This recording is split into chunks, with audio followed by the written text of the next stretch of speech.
네, 신문에서 발췌한 기사를 전해드리는 뉴스 브리핑 시간입니다.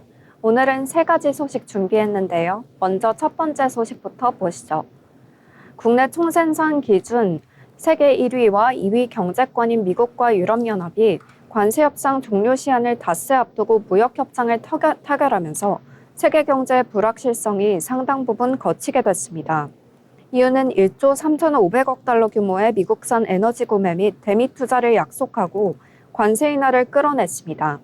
하지만 반도체와 의약품 관세에 대해선 양측 간 해석 차이가 있어 갈등의 불씨가 남아있다는 지적이 나옵니다. 도널드 트럼프 미국 대통령과 우르줄라 폰데어라이엔 EU 집행위원장은 현지 시간 27일 영국에서 1시간가량 회동한 뒤 미국이 수입하는 EU 상품과 자동차에 15% 상호 관세를 부과하는 내용의 무역 협정을 타결했습니다.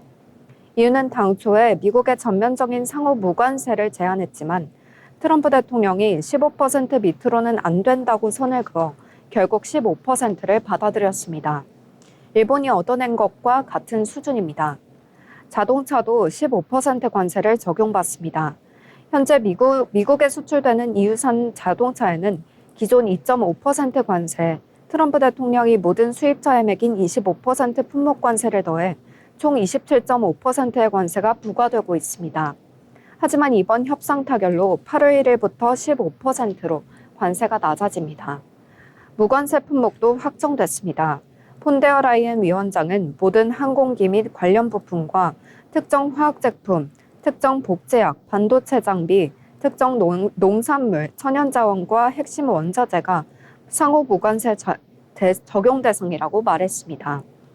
이유는 상호 관세율을 트럼프 대통령이 애초에 제시한 30%에서 15%로 낮추는 대가로 미국의 대규모 에너지 구매와 추가 투자를 약속했습니다. 우선 연간 2,500억 달러씩 3년간 총 7,500달러어치의 미국산 에너지를 사들이기로 했습니다. 폰데어라이엔 위원장은 2028년부터 러시아산 화석 연료를 완전히 퇴출하기로 한 EU 계획에 맞춰 추산된 액수라고 설명했습니다. 이유는 또 미국에 6천억 달러를 추가 투자하고 금액은 밝히지 않았지만 미국산 군사 장비도 구매하기로 했습니다. 폰데어라이엔 위원장은 미국산 인공지능 반도체는 우리의 AI 기가팩토리에 동력을 제공할 것이며 미국은 기술적 우위를 유지하는 데 도움을 줄 것이라고 말했습니다. 미국의 철강, 알루미늄 관세는 50%로 그대로 유지됩니다. 이어서 다음 소식입니다. 도널드 트럼프 미국 대통령이 조속한 우크라이나 전쟁 평화 협상을 촉진하기 위해 러시아에 대해 설정한 고강도 관세 제재 50일 시한을 줄이겠다고 밝혔습니다. 트럼프 대통령은 이날 스코틀랜드 턴베리 자신 소유 골프장에서 미영 정상회담을 위해 키어 스타머 영국 총리와 만난 자리에서 이같이 밝혔습니다. 그는 나는 푸틴 대통령과 많은 대화를 나눴다. 우리는 그 문제를 여러 번 해결했다고 생각했지만 푸틴은 갑자기 키이우 같은 도시로 로켓을 발사하고 요양원 등에서 많은 사람을 살해했다고 말했습니다. 이어 푸틴 대통령에게 매우 실망했다.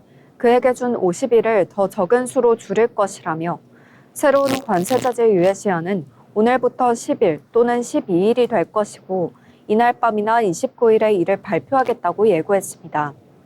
트럼프 대통령은 관세 제재가 러시아뿐만 아니라 러시아와 교역을 하는 국가에 적용되는 2차 관세라는 점도 강조했습니다. 마지막 소식입니다. 미국의 상호관세 부과 시점인 8월 1일이 다가오면서 미국의 주요 무역 파트너 가운데 한국처럼 아직 협상을 타결하지 못한 국가들의 행보에 관심이 쏠리고 있습니다. 지난해 기준 10대 대미 흑자국 중 중국과 한국을 빼면 지금까지 미국과 협상을 맺지 못한 국가는 북중미의 멕시코, 캐나다, 그리고 아시아의 대만뿐입니다. 이 중 멕시코와 캐나다는 미국이 8월 1일부터 각각 35%, 30%의 관세를 부과할 것으로 예고했습니다. 캐나다는 다음 달 1일까지 미국과 관세 협상을 타결할 가능성을 낮게 보고 있습니다. 캐나다 총리는 지난 22일 어떤 대가를 치르더라도 협정을 체결하는 것이 우리의 목표는 아니다라고 했습니다. 다만 멕시코와 캐나다는 미국과 맺은 자유무역협정인 미국 멕시코 캐나다 협정에 따라 원산지 요건을 충족하는 상품에 대해 무관세 혜택을 받고 있습니다.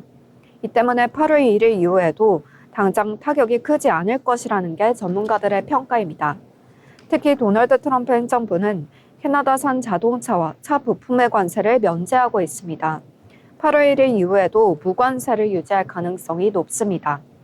다만 미국은 8월 1일 이후에도 미국 멕시코 캐나다 협정 상품을 대상으로 관세 부과를 면제할지 명확히 밝히지 않았습니다.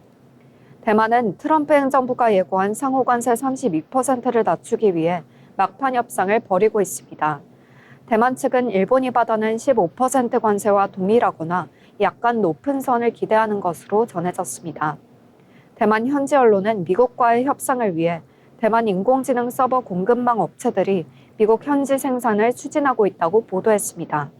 지난해 400억 달러가 넘는 대미 흑자를 기록한 인도는 미국과 5차례 협상했지만 논의가 지지부진한 상태입니다.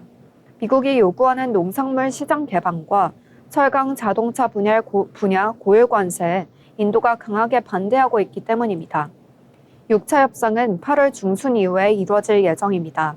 트럼프 대통령은 인도의 26% 상호 관세를 통보한 상태입니다. CNBC는 인도는 중국을 견제할 가장 좋은 카드라며 미국도 인도 농산물 시장 개방을 원하지만 일본처럼 밀어붙이지는 못할 것이라고 예상했습니다. 제가 준비한 소식은 여기까지입니다. 지금까지 뉴스브리핑이었습니다.